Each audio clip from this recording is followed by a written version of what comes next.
എത്ര ഭംഗിയായിട്ടാണ് താൻ നമ്മുടെ നടുവിൽ ദൈവവചനം പങ്കുവെക്കുന്നത്. ഇന്നലത്തെ 2 സെഷന് നമ്മുടെ ജീവിതത്തിൽ വലിയ അനുഗ്രഹമായിരുന്നു. നമ്മുടെ ഹൃദയത്തെ തൊട്ട് പരിശുദ്ധാത്മാവ് സംസാരിപ്പാനിടയായി തീർന്നു. യുവജനങ്ങളെ മനസ്സിലാക്കി സംസാരിക്കുന്നു, യുവജനങ്ങളുടെ ഹൃദയത്തെ തൊട്ട് സംസാരിക്കുന്നു എന്നുള്ളതാണ് പ്രിയ സാറിന്റെ മെസ്സേജ് നമ്മുടെ ജീവിതത്തിൽ അനുഗ്രഹമാക്കുന്നത്. ഇന്ന് വളരെ പ്രാർത്ഥനയോടെ നമുക്ക് കർത്താവിന്റെ സന്നിധിയിലായിരിക്കാം. വളരെ സ്നേഹത്തോടെ ആദരവോടെ ഡോക്ടർ ഡ്യൂക്ക് ജയരാജ് സാറിനെ ക്ഷണിക്കുന്നു. അത് പരിഭാഷപ്പെടുത്തേണ്ടതിനു വേണ്ടി പാസ്റ്റർ സാജൻ മാത്യു കാലിക്കറ്റ്. ആമേൻ. പ്രിയമുള്ളവരെ, വചനം പങ്കുവെക്കാനായി ക്ഷണിക്കുന്നു. കർത്താവ് നമ്മെ സഹായിക്കട്ടെ.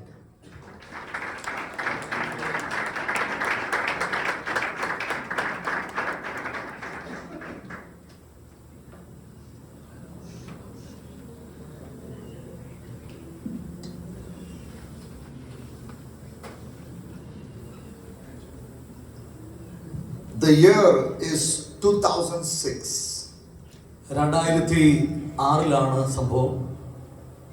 A bunch of boys growing up and working from poor or middle class families near Ernakulam decide to go for a holiday.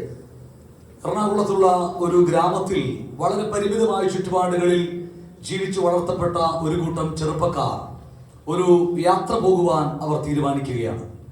They have been working very hard and they want a break. അവര് വളരെ കഠിനാധ്വാനം ചെയ്ത് ജീവിക്കുന്ന ആളുകളാണ്. അവർ ഒരു ഇടവേളയ്ക്ക് വേണ്ടി സമയം വേർതിരിക്കുകയാണ്. So they decide to go to Kodaikanal to see some of the exotic sites in Kodaikanal. Kodaikanal എന്ന സ്ഥലത്തുള്ള വളരെ ദൃശ്യമനോഹരമായ ചില സ്ഥലങ്ങൾ കാണേണ്ടതിന് വേണ്ടിയാണ് അവർ ആ സമയത്ത് തീരുമാനിച്ചത്. One of the team members almost did not come. അവരുടെ കൂടെയുള്ള ഒരു വ്യക്തി അദ്ദേഹം വരുന്നില്ല എന്നുള്ള ഒരു തീരുമാനത്തിലായിരുന്നു ഏകദേശം. But Siju David, otherwise nicknamed as Kutan, forced Subhash, who was an ordinary worker, to join this holiday trip by what is now famously known as the Manjumal Boys. കുട്ടൻ എന്ന പേരുള്ള അവരുടെ കൂടെയുള്ള ഒരു ചെറുപ്പക്കാരൻ വരാൻ വിസമ്മതിച്ച സുഭാഷ് എന്ന ആ കൂട്ടുകാരനെ നിർബന്ധിച്ച് തങ്ങളുടെ കൂടെ യാത്രയ്ക്ക് കൊണ്ടുപോയി മഞ്ഞുമ്മൽ ബോയ്സ് എന്ന the group of the friends, that's the gang's name. അവരുടെ പേര് അങ്ങനെയാണ് വിളിച്ചിരുന്നത്, Manjummel boys. You don't have to worry about the movie that has come out, but I'm giving you the a report from the Week magazine as well as the Hindu newspaper about this very touching event that took place in India in September of 2006. 2006 September മാസം നടന്ന ആ സംഭവത്തെ കുറിച്ചാണ് ഞാൻ വിവരിക്കുന്നത്. Week മാഗസിനിലും മറ്റുമൊക്കെ വളരെ സവിസ്തരം പ്രസ്താവിക്കപ്പെട്ട ആ വാർത്തയാണ് ഞാൻ ഇവിടെ ഉദ്ധരിക്കുന്നത്. അതിനെക്കുറിച്ചുള്ള ഒരു സിനിമ നിങ്ങളുടെ ശ്രദ്ധയിൽപ്പെട്ടിട്ടുണ്ടാകും. അതല്ല ഇവിടുത്തെ മുഖ്യ പരാമർശം. As Subhash was going out from his house, Subhash തന്റെ വീട്ടിൽ നിന്ന് പുറത്തേക്ക് പോകുന്ന സമയത്ത് he is the only breadwinner in that family. ആ വീട്ടിലെ അത്താണിയായ ഏക വ്യക്തിയായിരുന്നു സുഭാഷ് എന്നറിയാം. He doesn't have a very good job, but he is the only person earning in his family. അവന്റെ വീട്ടിൽ വരുമാന മാർഗമായി സുഭാഷിന്റെ അധ്വാനം മാത്രമായിരുന്നു ഉണ്ടായിരുന്നത്. His mother and his younger brother. അവന്റെ അമ്മയും അവന്റെ അനിയനും മാത്രമാണ് ആ കുടുംബം. As he gets out, he tries to, take the belt of his younger brother, and his younger brother gets into an argument with him. അവൻ തന്റെ അനിയന്റെ ബെൽറ്റ് തന്റെ യാത്ര പോകുന്ന വേളയിൽ എടുക്കാൻ ശ്രമിച്ചപ്പോൾ അനിയൻ അത് സംബന്ധിച്ച് അങ്ങോട്ടും ഇങ്ങോട്ടും ഒരു ചെറിയ വഴക്കൊക്കെ ഉണ്ടാക്കി. But even then he takes the belt and they go to Kodaikanal. To cut the long story short, they come to this place which was one point in time a shooting spot for a Tamil movie featuring Kamala Hassan called Guna Caves. Guna Caves എന്ന പേരിൽ അറിയപ്പെടുന്ന ഇടം. ഗുണ എന്ന സിനിമയ്ക്ക് വേണ്ടി കമലഹാസൻ എന്ന നടൻ അഭിനയിച്ച ഒരു പ്രത്യേക സ്ഥലമുണ്ട്. ആ സ്ഥലത്തേക്കായിരുന്നു ഈ ചെറുപ്പക്കാർ അങ്ങനെ അന്ന് യാത്ര പോയത്. Now you don't have to worry about Guna movie and all, but what is important is here is a natural formation, a cave and then a hole going down very, very deep, 800 feet deep as well. ഏകദേശം 800 അടി താഴ്ചയുള്ള പ്രകൃതി നിർമ്മിതമായ ആഴമേറിയ ഒരു ഗുഹയാണ് ഗുണ caves എന്ന പേരിൽ ഇപ്പോൾ അറിയപ്പെടുന്നത്. And they are Malayalis now in Tamil territory. All the signboards are in Tamil. അവര് മലയാളികളാണല്ലോ. അവരെല്ലാം എത്തിപ്പെട്ടത് ഇപ്പോൾ തമിഴ് പ്രദേശത്താണ്. അവിടെയുള്ള എല്ലാ ബോർഡുകളും തമിഴ് ഭാഷയിലാണ് എഴുതിയിരുന്നത്. There are so many warning signs that they don't understand any of those signs. It's all in Tamil. അവിടെ തമിഴിൽ ഒത്തിരി മുന്നറിയിപ്പുകൾ എഴുതി വെച്ചിരുന്നു. അതൊന്നും ശ്രദ്ധിക്കാതെയാണ് ഈ ചെറുപ്പക്കാർ പോകുന്നത്. They jump over the wall. There is a compound wall, a protecting wall which is almost damaged and destroyed, and they come near the dangerous cave area. അവിടെ പല മുന്നറിയിപ്പുകൾ ഉണ്ടായിരുന്നു. അവിടെ ഉണ്ടായിരുന്ന ഒരു വേലിക്കെട്ട് അല്പം തകർന്നിരുന്നു. അവർ അതിനെയൊക്കെ അതിലംഘിച്ച് ഈ അപകടകരമായ ഈ ഗുഹാമുഖത്ത് എത്തിച്ചേർന്നു. And that's when in a split of a moment Subhash goes down into one of the holes in the cave area, and he keeps tumbling down, but for the belt that he wore, which he borrowed from his brother when he was about to go amidst of an argument, he was stopped when he was tumbling down at 180 feet. എന്നാൽ ആ ഗുഹാമുഖത്ത് അവർ എത്തി നിൽക്കുമ്പോൾ അതിലെ സുഭാഷ് എന്ന ചെറുപ്പക്കാരൻ കാൽ വഴുതി ആ ആഴമായ ഗുഹയിലേക്ക്, ആ വലിയ ഗുഹയിലേക്ക് അവൻ വീണുപോയി. എന്നാൽ നിങ്ങൾക്കറിയാമല്ലോ, അവൻ വീട്ടിൽ നിന്നും തന്റെ അനിയനോട് വഴക്കിട്ട് വാങ്ങിയെടുത്ത ആ ബെൽറ്റ് തന്റെ അരയിലുണ്ടായിരുന്നു. ആ ബെൽറ്റ് ഒരു പ്രത്യേക സ്ഥലത്ത് ഉടക്കി അവൻ ആഴത്തിലേക്ക് പോകാതെ പാതി വഴിയിൽ തങ്ങി നിന്നു. Because the belt got hold of something, he didn't land into death like few people have, including children of some very rich people. They have gone down and they have never come out alive. Not even the dead body was recovered. അവിടെ അതിനു മുമ്പ് പല ധനികരായവരുടെ മക്കൾ പോലും ആ വലിയ ഗുഹയ്ക്കകത്ത് വീണ് അപകടം സംഭവിച്ചിട്ടുണ്ട് മുമ്പ് ചരിത്രത്തിൽ. പക്ഷെ അവർക്ക് ആർക്കും വന്ന ഗതി ഈ ചെറുപ്പക്കാരന് വരാതെ വണ്ണം അവന്റെ അരയിൽ ധരിച്ചിരുന്ന ബെൽറ്റ് അവന് സഹായമായി. You know the rest of the story. One of his friends came from a Christian family, Sidhu David. He got down in a rope, took the extension of the rope and rescued him out. The belt that he wore saved his life in a way.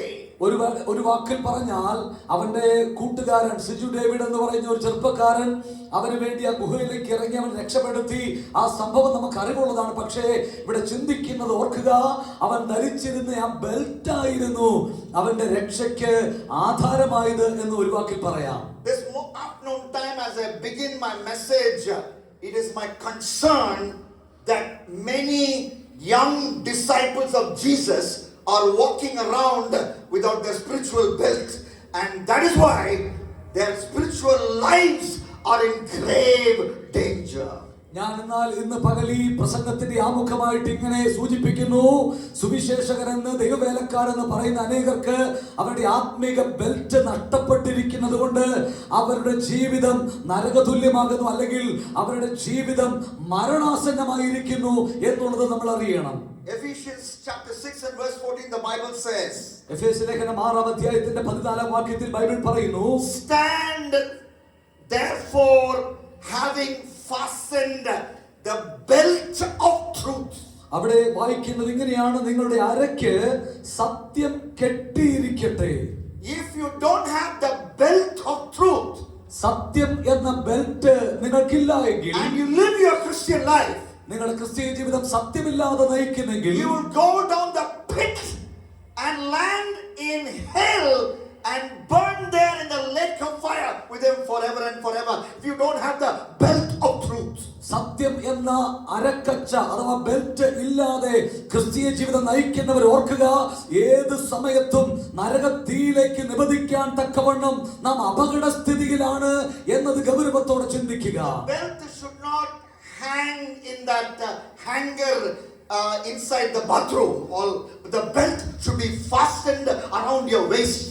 Belt സൂക്ഷിക്കേണ്ടത് ബാത്റൂമിന് വെളിയിലുള്ള ഹുക്കിലല്ല, അത് നമ്മുടെ അരയ്ക്ക് കെട്ടി എപ്പോഴും സൂക്ഷിക്കേണ്ടതാണ്. So practically speaking, every day you should have the habit of reading the Bible, diving into the Bible, doing the Bible, broadcasting the Bible.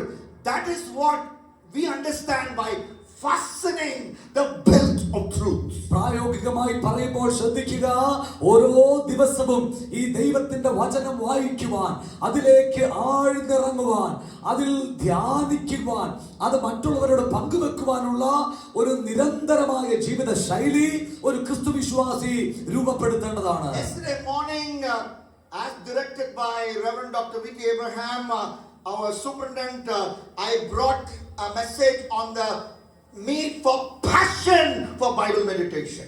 ഇന്നലെ കഥാവരദാസൻ doctor V T എബ്രഹാമിന്റെ നിർദ്ദേശപ്രകാരം ഇവിടെ പങ്കുവച്ച എന്റെ സന്ദേശത്തിന്റെ കാതൽ എന്നത് ദൈവവചനത്തോട് നമുക്ക് ഉണ്ടായിരിക്കേണ്ട അഭിനിവേശം എന്ന വിഷയമായിരുന്നു. Or why of the Bible meditation? എന്തുകൊണ്ട് നാം വേദപുസ്തകം ധ്യാനിക്കണമെന്നതായിരുന്നു. Today we talk about the pathway of Bible meditation or how of Bible meditation. ഇന്ന് നമ്മൾ വചനം ധ്യാനിക്കുന്നതിന്റെ പാത എന്താണ്, എന്തുകൊണ്ട് നാം വചനം ധ്യാനിക്കണം എന്നതാണ് ചിന്തിക്കുന്നത്. How wonderful it will be if we are regular in Bible meditation as Lionel Messi, Cristiano Ronaldo, and of late Haaland. What's his first name? Erling Haaland. As they are consistent in scoring at least one goal per match, plus or minus, a little bit, 0.8 is the goal average, or one, if you can score one goal a match. And these three players are talked about in all the international club games and national games. They at least score one goal. If we are as consistent like these three players in our Bible meditation, we will be a blessed generation. ലോകോത്തര football കളിക്കാരായ Lionel മെസ്സിയും അതുപോലെ തന്നെ Cristiano റൊണാൾഡോയും ഹാലനും ഒക്കെ അവരുടെ അന്താരാഷ്ട്ര കളിക്കളത്തിൽ അവർ കളിച്ചിട്ടുള്ള കളിയും അടിച്ചിട്ടുള്ള ഗോളുകൾ താരതമ്യം ചെയ്യുമ്പോൾ ഒരുപക്ഷെ ഒരു ഗോള് ഒരു കളിയിൽ എന്ന് വേണമെങ്കിലും അവർ അടിച്ചിട്ടുള്ള അവരുടെ കളിയിൽ അവർ പുലർത്തിയിട്ടുള്ള ആ സ്ഥിരത പ്രശംസനീയമാണ്. ക്രിസ്തു വിശ്വാസിയെ ദൈവവചന വായനയിൽ അത് ധ്യാനിക്കുന്നതിൽ നാം എത്രമാത്രം സ്ഥിരോത്സാഹികളായിരിക്കണം എന്ന ഒരു സൂചന ഞാൻ ഇതിലൂടെ നൽകുകയാണ്. Reading the Bible, meditating the Bible is very, very important. The sad fact of the matter is we are regularly irregular. I repeat, regularly irregular in this holy practice of Bible meditation. വചനം വായിക്കുക എന്ന ഈ വിശുദ്ധ ശീലത്തോടുള്ള ബന്ധത്തിൽ വളരെ ദുഃഖകരമെന്ന് ഞാൻ പറയട്ടെ, നാം പലപ്പോഴും പതിവ് തെറ്റിക്കുന്നവരായി മാറിയിരിക്കുന്നു. Now today I want to teach you the steps of actually doing our quiet time or daily Bible devotion. നമ്മുടെ ദിനേനയുള്ള വചന ധ്യാനം, വചന വായന എന്നീ വിഷയത്തെ കുറിച്ച് അല്പമായി ഇന്ന് നിങ്ങളോട് പങ്കുവെക്കുവാൻ ഞാൻ ആഗ്രഹിക്കുന്നു. And if you come along with me and we learn all the main points from the psalm which I referred to yesterday morning, the longest poem on the greatest book, Psalm 119. 119 സങ്കീർത്തനം എന്ന വിശുദ്ധ Bible എന്ന മഹത്തരമായ പുസ്തകത്തിലെ ഏറ്റവും ദൈർഘ്യമേറിയ അധ്യായത്തിലൂടെ നിങ്ങളോട് ആ വിഷയം സംബന്ധിച്ച് പങ്കുവെക്കുവാനാണ് എൻ്റെ ഉള്ളത്തിൽ നിയോഗം ഉള്ളത്. So what is the first step of Bible meditation? Bible ധ്യാനത്തിന്റെ ആദ്യ ചുവടുവെപ്പ് എന്തായിരിക്കണം? Before you open the Bible, close your eyes. നിങ്ങൾ ബൈബിൾ വായിക്കുന്നതിന് മുമ്പേ നിങ്ങളുടെ കണ്ണുകൾ, ബൈബിൾ തുറക്കുന്നതിന് മുമ്പേ നിങ്ങളുടെ കണ്ണുകൾ അടയ്ക്കാൻ തയ്യാറാകണം. Because you are not reading another book. കാരണം നിങ്ങൾ മറ്റൊരു പുസ്തകമല്ല വായിക്കുന്നത്. You are reading God's very word. നിങ്ങൾ വായിക്കുന്നത് ദൈവത്തിന്റെ തന്നെ മാറ്റമില്ലാത്ത വചനമാണ്. It is God breathed, as Paul writes. അപ്പോസ്തലനായ പൗലോസ് എഴുതുന്നതുപോലെ, തിമോഥെയോസിനോട് പൗലോസ് എഴുതുന്നതുപോലെ ദൈവശ്വാസീയമായ ഗ്രന്ഥമാണ്. As Peter says in his letter, it is not given by men but holy prophets as they were carried on by the Holy Spirit. They wrote the Bible. അതേ അപ്പോസ്തലനായ പത്രോസ് എഴുതുന്നതുപോലെ ദൈവത്തിന്റെ തിരുവെഴുത്തുകളൊന്നും മനുഷ്യന്റെ ഇഷ്ടത്താൽ വന്നതല്ല, ദൈവത്തിന്റെ പരിശുദ്ധാത്മാവിന്റെ പ്രേരണയാൽ ദൈവദാസന്മാർ എഴുതിയതാണ്. So what should you do after you close your eyes? നാം കണ്ണുകൾ അടച്ചിട്ട് നാം എന്താണ് ചെയ്യേണ്ടത്? You must pray. പ്രാർത്ഥിക്കണം നാം. There are 3 or 4 lovely prayers we can pray found in Psalm 119. 119 സങ്കീർത്തനത്തിൽ നമ്മൾ കണ്ടെത്തുന്ന പ്രധാനപ്പെട്ട 3 പ്രാർത്ഥനകൾ നമ്മൾ വചനവായനയ്ക്ക് മുമ്പായി വായിക്കുന്നത് നന്നായിരിക്കും. You pray that verse. ആ ബൈബിൾ വാക്യങ്ങൾ തന്നെ ഉദ്ധരിച്ച് നമുക്ക് പ്രാർത്ഥിക്കുവാൻ കഴിയും. Before you start reading the Bible. Bible വായന തുടങ്ങുന്നതിന് മുമ്പേ ഈ വചനഭാഗങ്ങൾ ഉദ്ധരിച്ച് നമുക്ക് പ്രാർത്ഥിക്കാൻ കഴിയും. Psalm 119 and verse 37. ഒന്നാമതായി സങ്കീർത്തനം 119-37 വാക്യം. This is your prayer. This should be our prayer as we start Bible meditation. നമ്മൾ ബൈബിൾ ധ്യാനത്തിന് മുമ്പായി പ്രാർത്ഥിക്കേണ്ട പ്രാർത്ഥന ഈ വാക്യമായിരിക്കണം. Turn my eyes from looking at worthless things and give me life through your word. വ്യാജത്തെ നോക്കാതെ വണ്ണം എന്റെ കണ്ണുകളെ തിരിച്ച് നിന്റെ വഴികളിൽ എന്നെ ജീവിപ്പിക്കണമേ എന്ന് ഭക്തൻ പ്രാർത്ഥിക്കുന്നു. Turn my eyes from worthless things in WhatsApp. കർത്താവേ, വ്യർത്ഥമായ വാട്സ്ആപ്പ് ചാറ്റിംഗിലേക്ക് എന്റെ കണ്ണ് തിരിക്കാതെ എന്നെ സൂക്ഷിക്കണമേ എന്ന് Turn my പ്രാർത്ഥിക്കുന്നു. eyes from my Instagram direct messenger. എന്റെ ഇൻസ്റ്റഗ്രാം മെസ്സഞ്ചറിലെ സന്ദേശങ്ങൾ അനാവശ്യമായി നോക്കി സമയം കളയാതെ വണ്ണം എന്റെ കണ്ണ് അങ്ങിൽ തിരിപ്പാൻ കൃപ തരണമേ. Turn my eyes from this addiction of watching all the 240 balls in IPL game, 120 balls first innings, 120 balls second innings, and watching the analysis after that and watching the pre-match show. These things are not important. Turn my eyes from worthless things. കർത്താവേ, എന്റെ കണ്ണുകളെ അനാവശ്യമായ കാര്യങ്ങൾ നോക്കുന്നതിൽ 2020 മാച്ചിലെ IPL മാച്ചിലെ എല്ലാ ബോളുകളും അതിന്റെ വിശദാംശങ്ങളും അതിന്റെ മാച്ചിന് മുമ്പുള്ള കഥകളും ശേഷമുള്ള കഥകളും ഒക്കെ കണ്ട് സമയം കളയാതെ അങ്ങിലേക്ക് എന്റെ ഹൃദയത്തെ കണ്ണിനെ തിരിക്കണമേ. The first step of Bible study is to plead. That's a step. Write it down. Plead.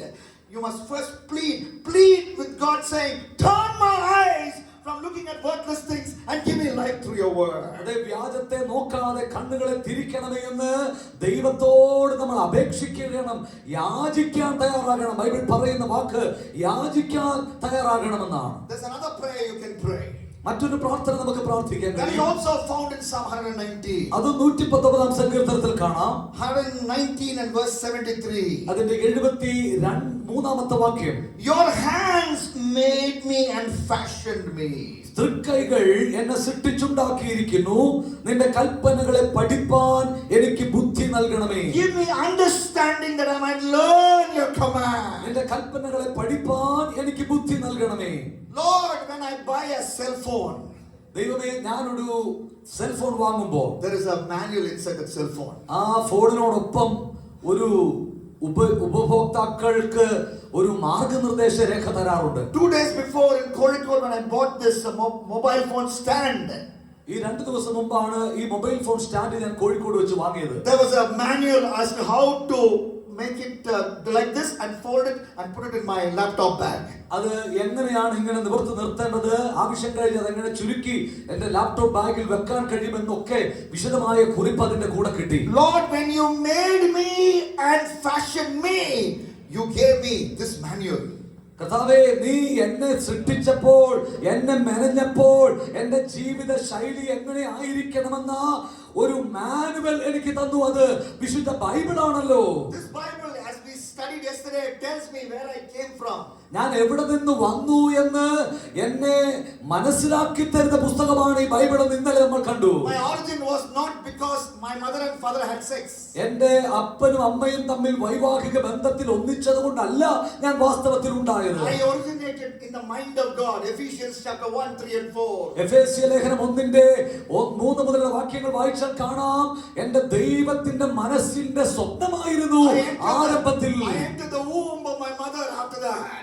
അതിനുശേഷം മാത്രമാണ് എന്റെ അമ്മയുടെ ഉദരത്തിൽ ഞാൻ ഉരുവായത്. Today I am alive to fulfill your purpose and plan for my life. ഇന്ന് ഞാൻ ജീവനോടെ ഇരിക്കുന്നത് കർത്താവേ, അങ്ങയുടെ പദ്ധതി എന്റെ ജീവിതത്തിൽ നിവർത്തിയാക്കുന്നതിന്റെ ഭാഗമായിട്ടാണ്. Your hands made me and fashioned me. നിന്റെ കൈകൾ എന്നെ രൂപപ്പെടുത്തി എന്നെ മെനഞ്ഞിരിക്കുന്നു. Give me understanding that I may learn your commands, Lord. കർത്താവേ, അങ്ങയുടെ കൽപ്പനകളെ പഠിക്കാൻ എനിക്ക് ബുദ്ധി നൽകണമേ. That's the first step. Pray. അത് നമ്മുടെ പ്രാർത്ഥനയായിരിക്കണം. Because this is a special book that we are going to read. കാരണം നാം വായിക്കാൻ പോകുന്ന ഈ പുസ്തകമുണ്ടല്ലോ, അത് വളരെ വ്യത്യസ്തമായ ശ്രേഷ്ഠമായ പുസ്തകമാണ്. What's the first step in English? Plead, or in other words, pray. What's the first step? Plead.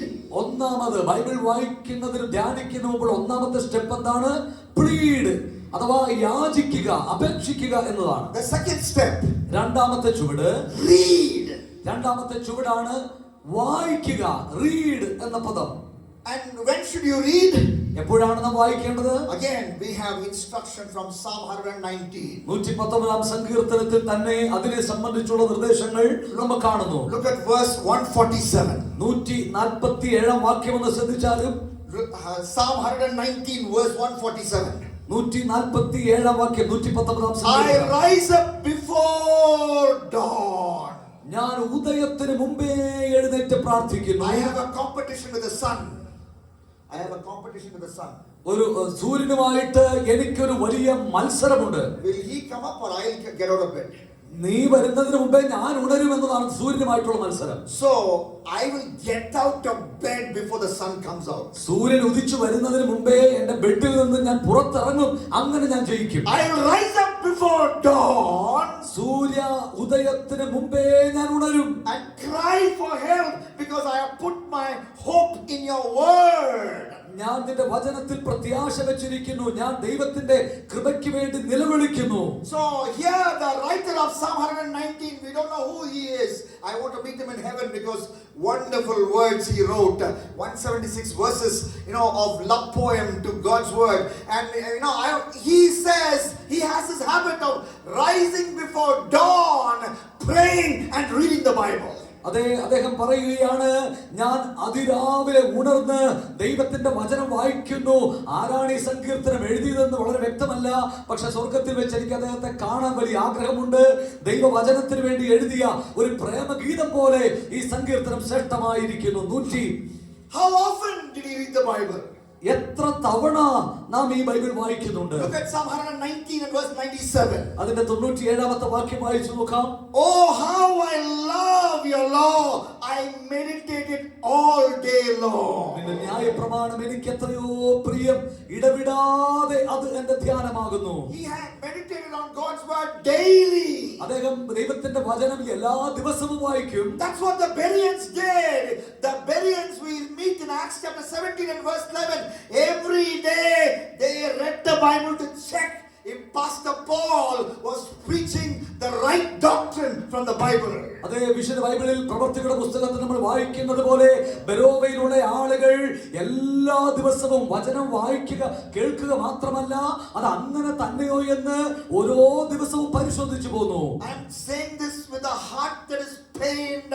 The only time our modern believers hear the Bible is once in a week on Sunday when the pastor preaches.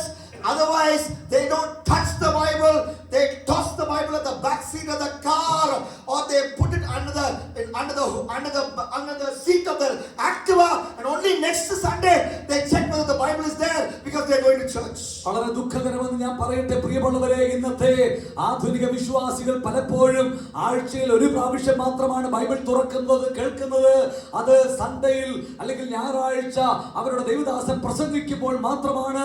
അല്ലാത്ത സമയമൊക്കെയും അവർ കാറിന്റെ ഡാഷ്ബോർഡിലോ Activa സ്കൂട്ടറിന്റെ സീറ്റിന്റെ അടിയിലോ ഒക്കെ ആ Bible സൂക്ഷിച്ചു വെക്കുകയാണ് പതിവ്. അത് എത്ര ദുഃഖകരമാണ്.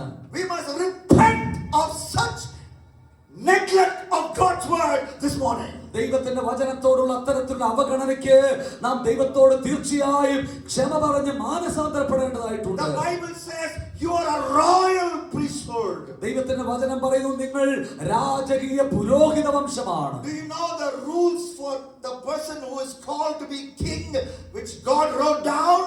ദൈവം എഴുതി വെച്ചിട്ടുള്ള രാജാവാകുന്നവർക്കുള്ള നിയമസംഹിത എന്താണെന്ന് നിങ്ങൾക്കറിയാമോ? We read about that in Deuteronomy chapter 17, 18 and 19.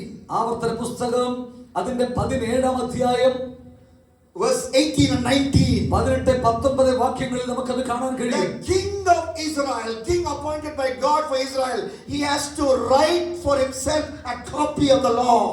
അവിടെ നമ്മൾ വായിക്കുന്ന ആ വാക്യം ഇങ്ങനെയാണ്: 17-ാം അധ്യായം അതിന്റെ 18-19 വാക്യങ്ങൾ വചനത്തിലൂടെ ഞാൻ വായിക്കുന്നു. അവൻ തന്റെ രാജസ്ഥലത്തിൽ ഇരിക്കുമ്പോൾ ലേവ്യരായ പുരോഹിതന്മാരുടെ പക്കൽ നിന്ന് ഈ ന്യായപ്രമാണം വാങ്ങി അതിന്റെ ഒരു പകർപ്പ് ഒരു പുസ്തകത്തിൽ എഴുതിയെടുക്കണം. ഈ ന്യായപ്രമാണത്തിലെ സകല വചനങ്ങളും ചട്ടങ്ങളും അവർ പ്രമാണിച്ച് നടന്ന് തന്റെ ദൈവമായ യഹോവയെ ഭയപ്പെടുവാൻ പഠിക്കേണ്ടതായിട്ടുണ്ട്. It shall be with them. In English, verse 19 says, he will write it down, which means that day not enough copies were available. Unlike today where we have hundreds of copies of the Bible. So he had to copy it down and it has to be with him. He has to keep it accessible, that is, and he shall read it all the days of his life, every day. ഓർക്കുക, അന്നത്തെ രാജാക്കന്മാരുടെ കടമ എന്താണെന്നറിയാമോ? ഇന്നത്തെ പോലെ നൂറുകണക്കിന് Bible കോപ്പികൾ ലഭ്യമല്ലാത്ത ആ കാലത്ത് ഒരു രാജാവാകുന്നവൻ തീർച്ചയായിട്ടും തിരുവെഴുത്തുകൾ സ്വന്തം എഴുതി അവന്റെ കയ്യിൽ അത് സൂക്ഷിക്കുക മാത്രമല്ല എല്ലാ ദിവസവും അത് വായിക്കുവാനും അവൻ തയ്യാറാകണമായിരുന്നു. And as I pointed out already yesterday, it's not something you just read once and forget about it the rest of the day, because we see in Psalm 119 and verse 164 he says 7 times a day I praise you for your righteous rules. അതേ സങ്കീർത്തന പുസ്തകത്തിൽ 119 നമ്മൾ വായിക്കുന്നത് പോലെ 7 പ്രാവശ്യം നിന്റെ നീതിയുള്ള വിധികൾ നിമിത്തം ഞാൻ നിനക്ക് സ്തോത്രം ചെയ്യുന്നു എന്ന് പറയത്തക്കവണ്ണം ജീവിതത്തിൽ ദൈവവചനവുമായി ബന്ധം വേണം. കേവലം രാവിലെ കേട്ട് മറന്നു കളയുകയല്ല. Not just 7 times. You look at what he does in the night. Verse 55. Verse 55 he says, in the night, Lord, I remember your name that I may keep your law. അതേ കേവലം 7 തവണ മാത്രമല്ല, 55 വാക്യം വായിച്ചാൽ കാണാൻ കഴിയും, യഹോവേ രാത്രിയിൽ ഞാൻ തിരുനാമം ഓർക്കുന്നു, നിന്റെ ന്യായപ്രമാണം ഞാൻ ആചരിക്കുന്നു എന്നും അദ്ദേഹം പറയുന്നുണ്ട്. And in verse 148 he says, 148-ാമത്തെ വാക്യത്തിൽ അദ്ദേഹം പറയുന്നു, my eyes stay open through the watches of the night. തിരുവചനം ധ്യാനിക്കേണ്ടതിന് എന്റെ കണ്ണ് യാമങ്ങളെ നോക്കിക്കൊണ്ടിരിക്കുന്നു. It's not healthy to keep awake during the night and wake up early, but there's a season in this man of God's life. And doctor talked about his preparation for the medical entrance and how he got up early morning 3:30 and then went to bed at 11 and then started 3:30, because that is an important season. And I believe you young people, especially during this phase where you have a lot of time, you're not married, that means you don't have wife duty, you don't have children duty, you have time. So this is a time, not just this time, even after this time is over, spend all the time you should in the serious reading and study of God's word. I implore you to do that from God's word. ദൈവത്തിന്റെ വചനം വായിക്കുവാനായി രാത്രിയിൽ ഉറക്കളച്ചിരിക്കുന്നത് അത്ര ആരോഗ്യകരമല്ല എന്നുള്ളത് നമുക്കറിയാം. പക്ഷേ എപ്പോഴും രാത്രി ഉറക്കളച്ച് അതിരാവിലെ ഉണരുക എന്നത് പ്രായോഗികമല്ല. പക്ഷേ ജീവിതത്തിൽ ചില പ്രത്യേക സീസണുകളിൽ നാം കഠിനമായി ദൈവവചനം ധ്യാനിക്കുവാൻ മനസ്സ് വെക്കേണ്ട സന്ദർഭങ്ങളുണ്ട്. ഡോക്ടർ പറഞ്ഞുവല്ലോ, അദ്ദേഹത്തിന്റെ മെഡിക്കൽ പരീക്ഷാ സമയത്ത് ഒരുപാട് സമയം ഉറക്കളച്ച് രാവിലെ ഉണർന്ന് ഒക്കെ പഠിച്ച സന്ദർഭം പോലെ നമ്മൾക്ക് ലഭിക്കുന്ന സമയത്ത് ഭൂരിപക്ഷം ആളുകളും അവിവാഹിതരാണ്, ഒരുപാട് തിരക്കുകൾ ഇല്ലാത്തവരാണ്, സമയം ലഭ്യത ഉള്ളവരാണ്. നിങ്ങളുടെ സമയം പ്രയോജനപ്പെടുത്തി കൂടുതൽ സമയം അത് ധ്യാനിക്കുവാൻ മനസ്സ് വെക്കണമെന്നാണ് അതിന്റെ അർത്ഥം. Now, how do you read the Bible? First is plead, second step is read. How do you read the Bible? Now, what do you read in the Bible? രണ്ടാമത്തെ പോയിന്റ് നമ്മൾ ചിന്തിക്കുകയാണല്ലോ, ബൈബിൾ വായിക്കുക എന്നുള്ളത്. പക്ഷേ അത് എങ്ങനെ വായിക്കണം എന്നുള്ളത് നമ്മൾ പഠിക്കണം. I cannot give you counsel from God's word that will apply to all of you, because you're all in different stages of spiritual maturity. നിങ്ങൾ എല്ലാവരും തന്നെ ആത്മീയ ജീവിതത്തിന്റെ പക്വതയിൽ വിവിധ നിലകളിലുള്ളവരാണ് എന്നതുകൊണ്ട് വേദപുസ്തകത്തിന്റെ അടിസ്ഥാനത്തിൽ എല്ലാവർക്കും വേണ്ടി ഒറ്റപ്പോ വഴി എനിക്ക് നിർദ്ദേശിക്കാൻ കഴിഞ്ഞു എന്ന് വരികയില്ല. How many of you have not read Genesis to Revelation even one time? ഒരു പ്രാവശ്യമെങ്കിലും ഉൽപ്പത്തി മുതൽ വെളിപ്പാട് വരെ പൂർണ്ണമായിട്ടും വായിച്ചിട്ടുള്ളവർ, വായിച്ചിട്ടില്ലാത്തവർ ആരെങ്കിലും ഉണ്ടോ? ഒരു പ്രാവശ്യമെങ്കിലും ബൈബിൾ ഉൽപ്പത്തി മുതൽ വെളിപ്പാട് വരെ പൂർണ്ണമായിട്ട് വായിച്ചിട്ടില്ലാത്ത ആരെങ്കിലും ഉണ്ടോ? Raise it high. You don't have to be ashamed. You raise it high. നമ്മൾ ലജ്ജിക്കേണ്ട ആവശ്യമില്ല. നിങ്ങൾക്ക് വായിച്ചിട്ടില്ലെങ്കിൽ കരമുയർത്താം, കുഴപ്പമൊന്നും. Okay, thank you for your honesty. Now you can put your hands down. Now, to those who have never read the Bible Bible, Genesis to Revelation, my counsel to you is this. നിങ്ങൾ സത്യസന്ധത പുലർത്തി നിങ്ങൾ അഭിനന്ദിക്കുന്നു. ഒരു പ്രാവശ്യം Bible ഉൽപ്പത്തി മുതൽ വെളിപ്പാട് വരെ വായിക്കാത്തവരോട് ഞാൻ പറയുന്നു, You know, we have approximately 1200 chapters in the Bible. ഏകദേശം 1200 അധ്യായങ്ങളാണ് ബൈബിളിലുള്ളത്. 1189 precisely. ഏറ്റവും കൃത്യമായി പറഞ്ഞാൽ 1189. And because most of us are weak in maths, I made it to 1200. Doesn't mean I believe in extra chapters and I'm a false teacher. Don't brand me as a false teacher.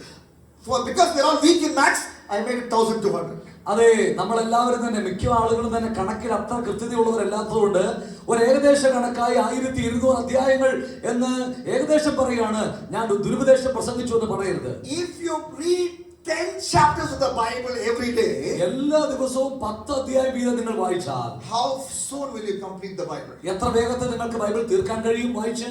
In how many days? എത്ര ദിവസം വേണ്ടിവരും?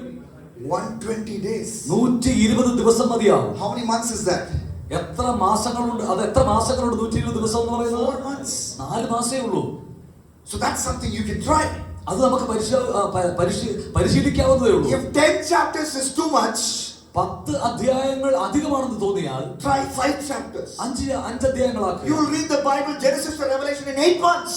8 മാസം കൊണ്ട് തീർച്ചയായും ഉൽപ്പത്തി മുതൽ വെളിപ്പാട് വരെ വായിച്ചു തീർക്കാം. But you must make it a point to read from Genesis to Revelation. പക്ഷെ ഉറപ്പിക്കേണ്ട ഒരു വസ്തുത, ഉൽപ്പത്തി മുതൽ വെളിപ്പാട് വരെ ഒരു പ്രാവശ്യമെങ്കിലും ബൈബിൾ നമ്മൾ വായിച്ചിരിക്കണം. അത് അത്യാവശ്യമാണ്. Because the Bible clearly says in 2 Timothy 3:16, all scripture is God breathed. കാരണം വേദപുസ്തകം 2 തിമോത്തി 3:16 ബൈബിൾ പറയുന്നു എല്ലാ തിരുവെഴുത്തുകളും ദൈവവിശ്വാസീയമാണ്. And another reason why you should read all the Bible is there are false teachers running here and there and destroying the church of Jesus Christ. മാത്രമല്ല, ഇന്ന് ഈ കാലഘട്ടത്തിൽ ദൈവസഭയെ തകർത്തുകൊണ്ട് ദുരുപദേഷ്ടാക്കന്മാർ തലങ്ങും വിലങ്ങും സഞ്ചരിക്കുകയാണ്.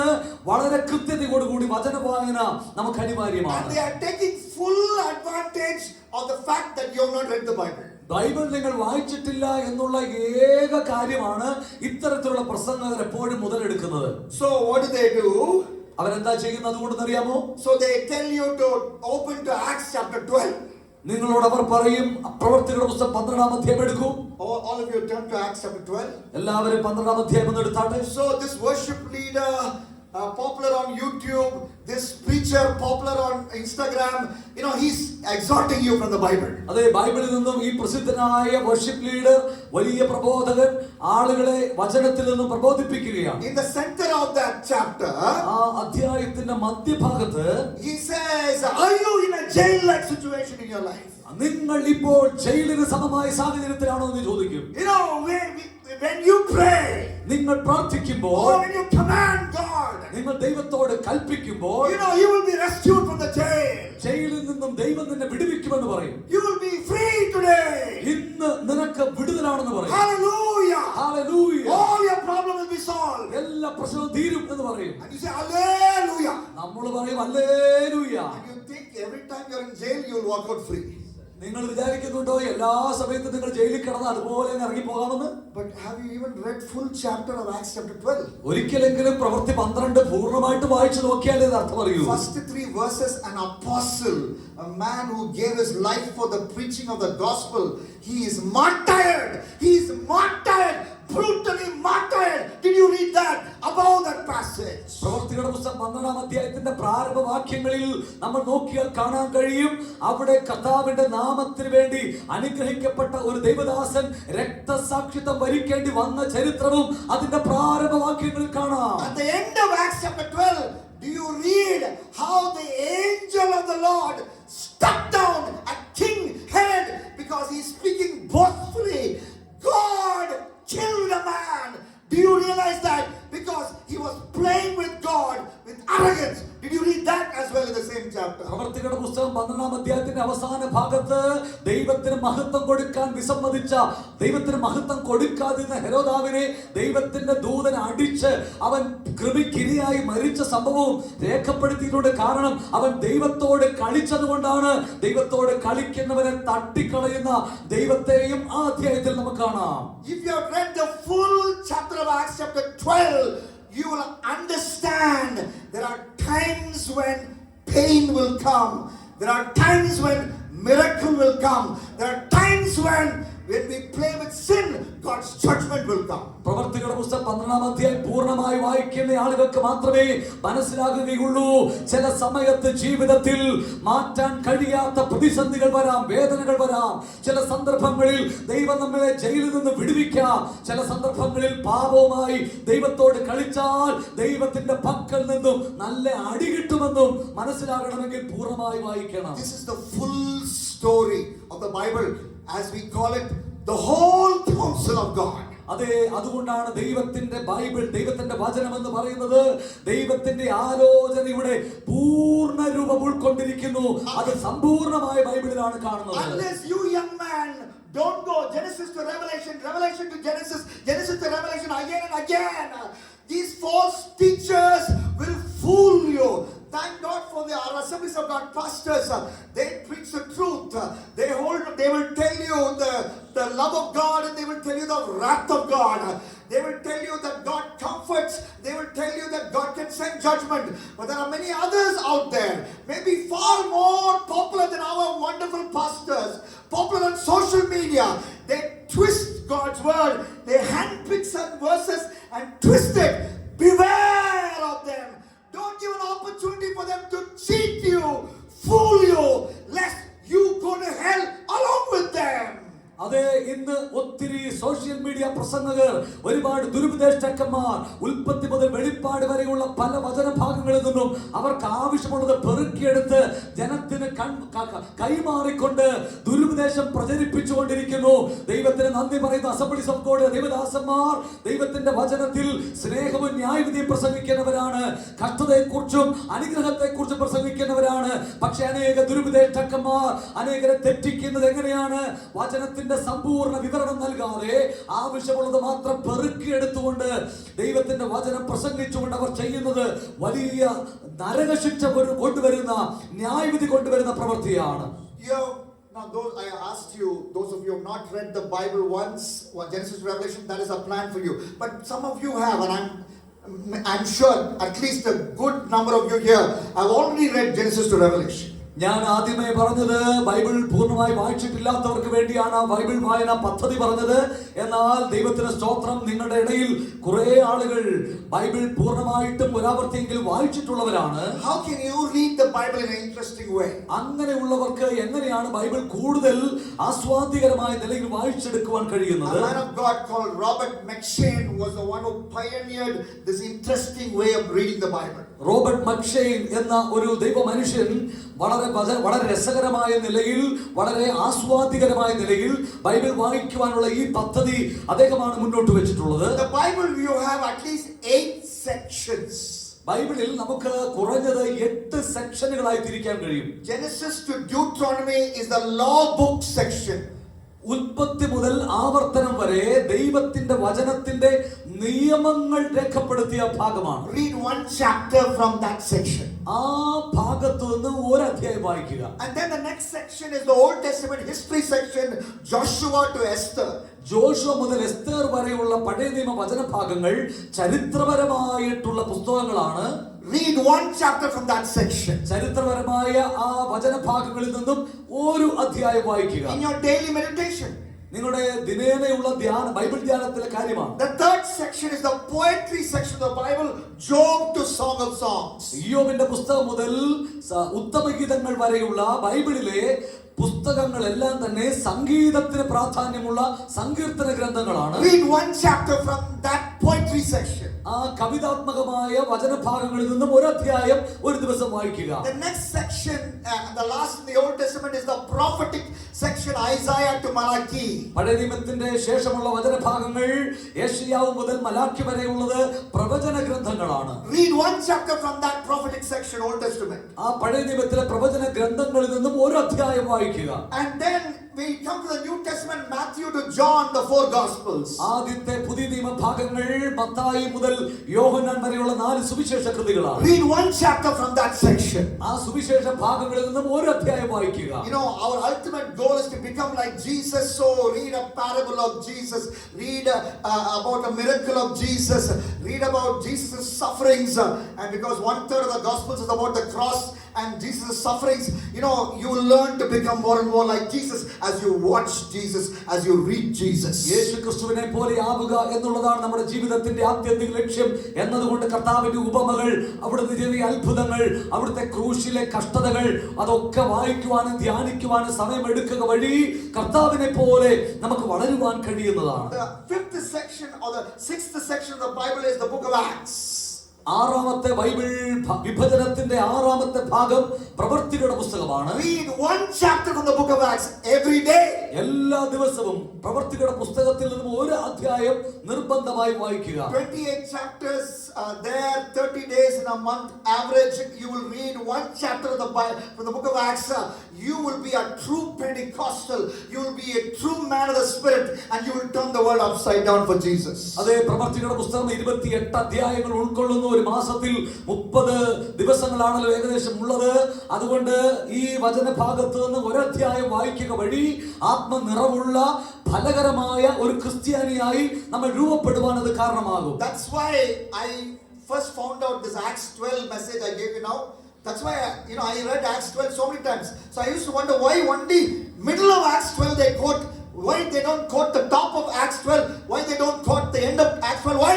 Because this is a habit that I try to follow, however imperfectly. ഞാൻ പ്രവൃത്തികളുടെ പുസ്തകം ആദ്യം 12-ാം അധ്യായം പലതവണ വായിച്ചിട്ടുണ്ട്. അങ്ങനെയുള്ള വായനയിലാണ് ചില ആളുകൾ ചെയ്യുന്ന ഈ തെറ്റായ പ്രവണത എന്റെ ശ്രദ്ധയിൽപ്പെട്ടത്. പ്രവൃത്തികൾ 12-ന്റെ നടുവിലത്തെ വാക്യം മാത്രമാണ് പലപ്പോഴും അവർ ഉദ്ധരിച്ച് ആളുകളെ പ്രോത്സാഹിപ്പിക്കാറുള്ളത്. പൂർണ്ണമായി വായിക്കാൻ അവർ മെനക്കെടാറില്ല പലപ്പോഴും. The 7th section of the Bible is Romans all the way to Jude. റോമാലേഖനം മുതൽ യൂദയുടെ ലേഖനം വരെയുള്ള ഭാഗമാണ് 7ാമത്തെ വിഭജനം ബൈബിളിൽ. Read one chapter from the epistles. ആ ലേഖനങ്ങളിൽ നിന്നും കുറഞ്ഞത് ഒരു അധ്യായം ഒരു ദിവസം വായിക്കുക. And the last book of the Bible is New Testament prophecy, book of Revelation. വെളിപ്പാട് എന്നത് പുതിയ നിയമ പ്രവചന ഗ്രന്ഥമാണ് നമ്മൾ കാണുന്നു. And you read one chapter from the book of Revelation. വെളിപ്പാട് പുസ്തകത്തിലെ ഒരു അധ്യായം വായിക്കുക. How many chapters in Revelation? വെളിപ്പാട് പുസ്തകം എത്ര അധ്യായങ്ങളുണ്ട്? 22 അധ്യായം. So what do I do? നാം On the 23rd day, 22 chapters only. 23ാമത്തെ ദിവസം 22 അധ്യായങ്ങളുണ്ട്. 23ാമത്തെ On the ദിവസം 23rd of the month. മാസത്തിന്റെ Today is 23rd. Today is 23rd. Okay, fine. That's a coincidence. Okay. On the 23rd of the month, I go to Daniel chapter 7. നാം എന്ത് ചെയ്യണം? 22 അധ്യായങ്ങൾ 22 ദിവസം കൊണ്ട് വായിച്ചു. 23ാം ദിവസം ഒരു മാസമാകുമ്പോൾ ദാനിയേൽ പ്രവചനത്തിലേക്ക് പോവുക. Because Daniel has 2 parts. It has got 6 gripping stories. In the 7th chapter, the Bible talks about eschatology or the end times, and again revelation like material comes in Daniel. So that's a good study. It takes some time to understand Daniel 7 to 12. So I compensate like that.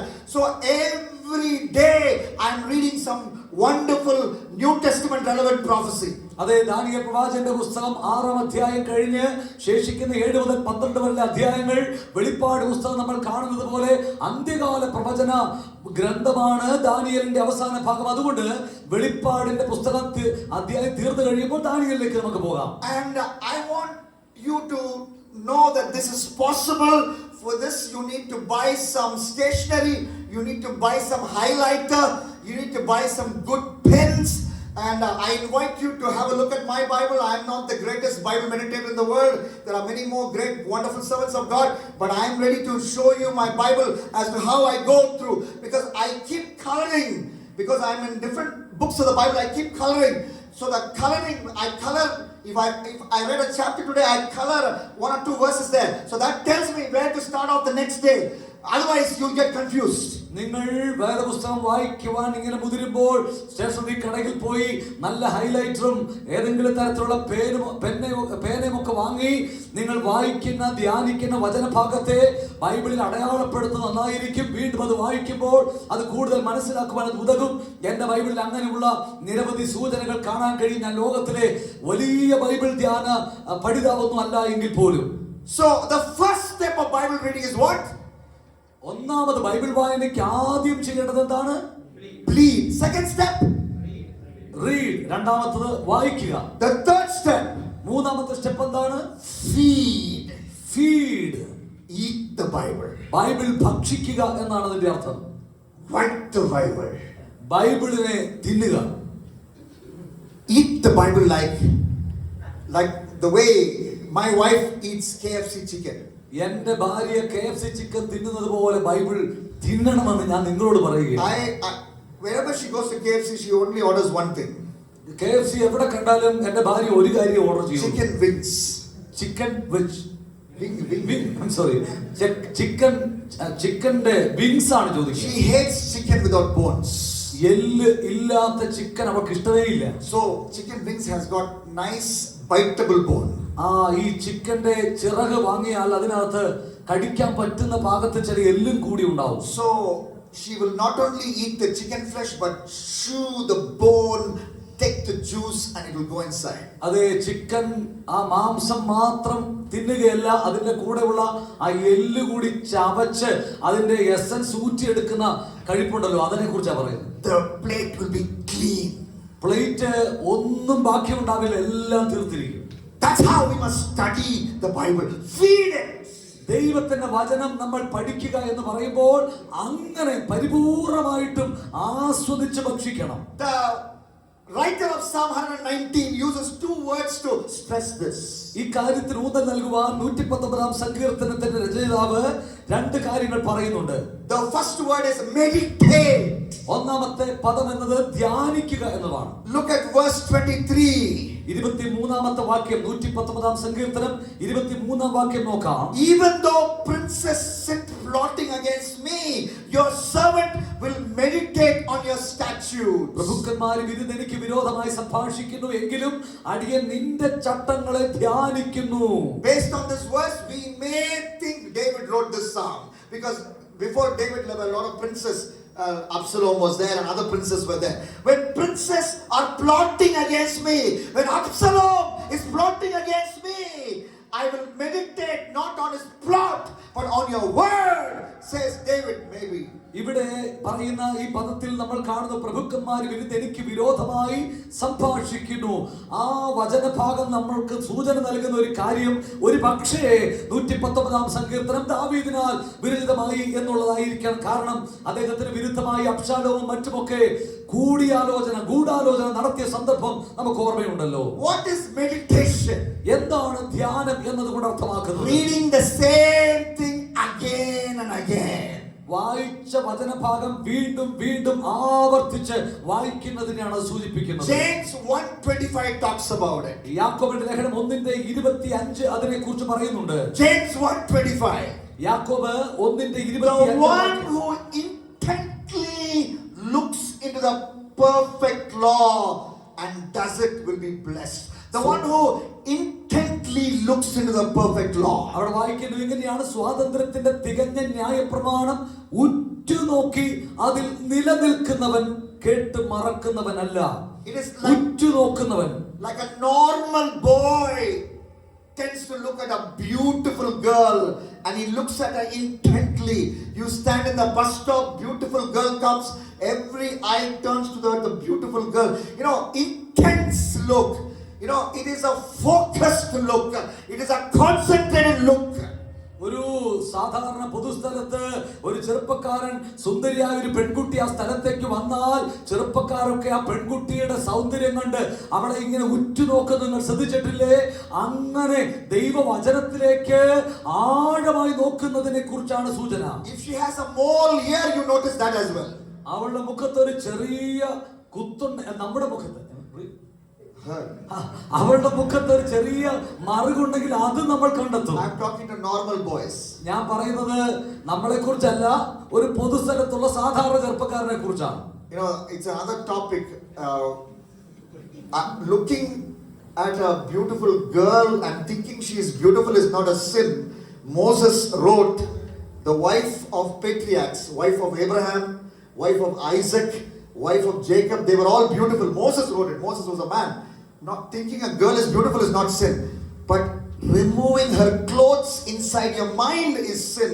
That is what we understand from Job 31:1, Matthew 5:28. ഞാൻ പറഞ്ഞത് ഒരു പെൺകുട്ടിയെ നോക്കി അവൾ സുന്ദരിയാണെന്ന് കാണുന്നത് അതിനാൽ തന്നെ പാപമൊന്നുമല്ല. കാരണം മോശെ എന്ന ദൈവദാസൻ ഉൽപ്പത്തി പുസ്തകം എഴുതുമ്പോൾ നമ്മുടെ പിതാക്കന്മാരുടെ ഭാര്യമാരെ കുറിച്ച് അവൾ സൗന്ദര്യമുള്ളവളായിരുന്നു, അവൾ സൗന്ദര്യവതിയായിരുന്നു എന്നൊക്കെ എഴുതിയ നിരവധി വാക്യങ്ങൾ കാണാൻ കഴിയും. പക്ഷേ ഒരു പെൺകുട്ടിയെ നോക്കുമ്പോൾ അവളുടെ സൗന്ദര്യം കാണുന്ന സമയത്ത് തന്നെ അവളെ വിവസ്ത്രയായി മനോമുഖരത്തിൽ ചിന്തിക്കുന്നത് തീർച്ചയായും പാപകരമാണ് എന്ന വസ്തുത നാം അറിയണം. So keep reading the Bible with concentration again and again, the same passage again and again.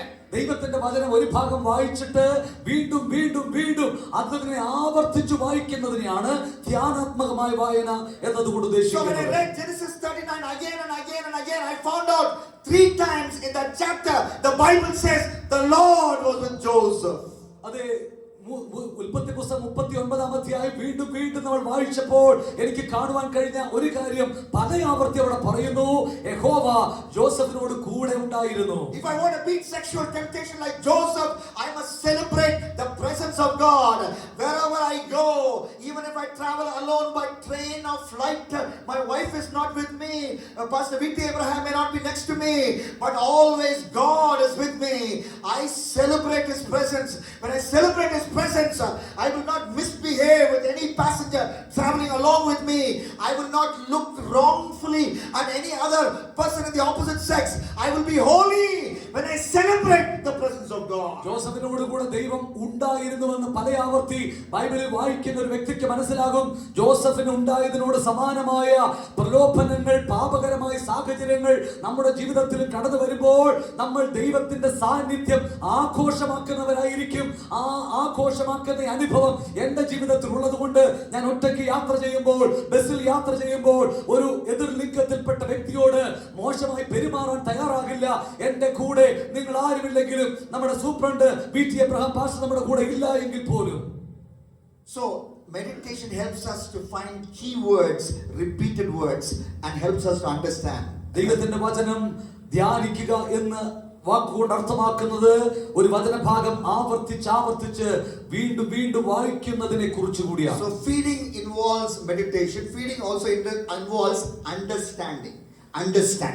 Feeding അഥവാ ഭക്ഷിക്കുക എന്നതിനകത്ത് വായനയുണ്ട്, അപ്പോൾ തന്നെ അത് മനസ്സിലാക്കലുമുണ്ട്. Psalm 119 verse 34 for example. 34-ാമത്തെ വാക്യം ഒന്ന് ശ്രദ്ധിച്ചാട്ടെ. 119-ന്റെ Give me understanding that I may keep your law. Observe it with my whole heart.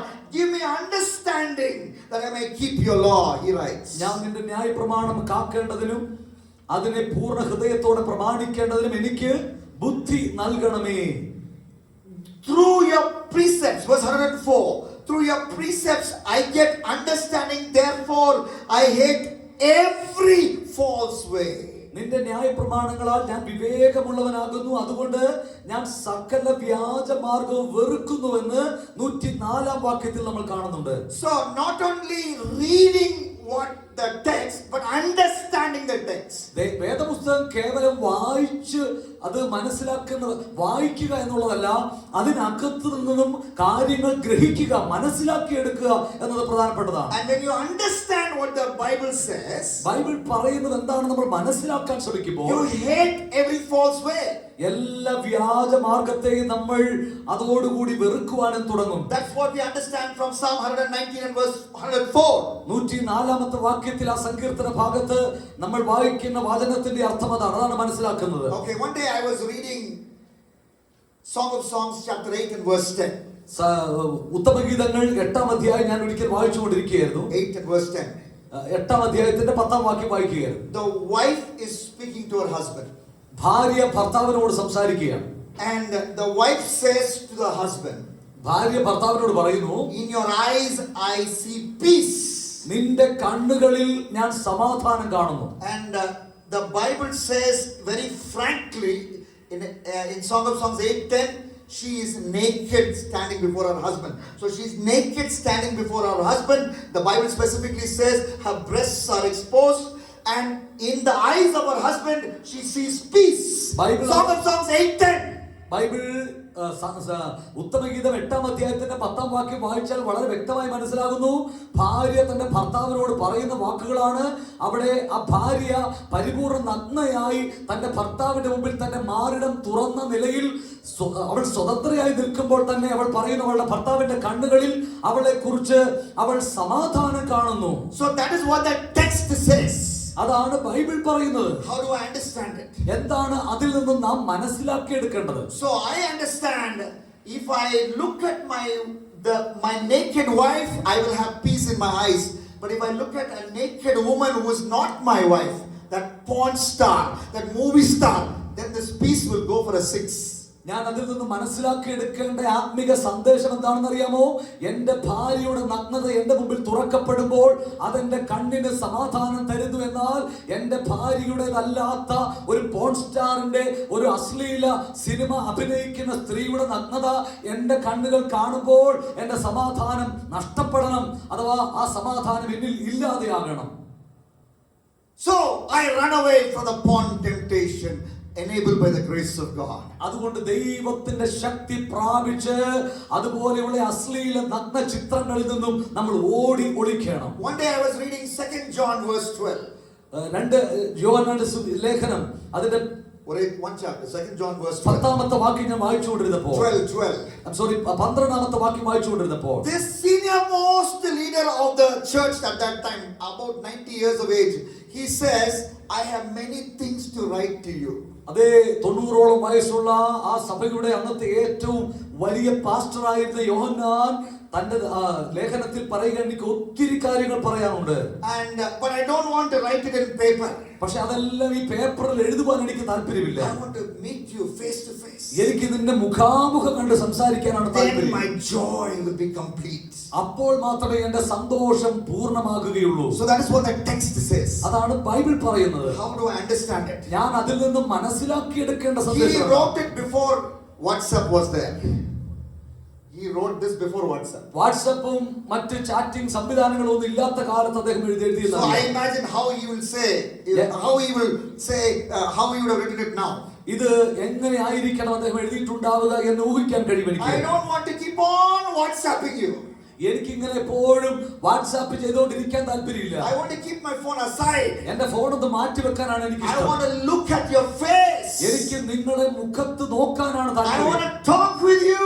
നിങ്ങളുമായി അഭിമുഖ സംഭാഷണത്തിനാണ് എനിക്ക് താല്പര്യം. Then my joy will be full.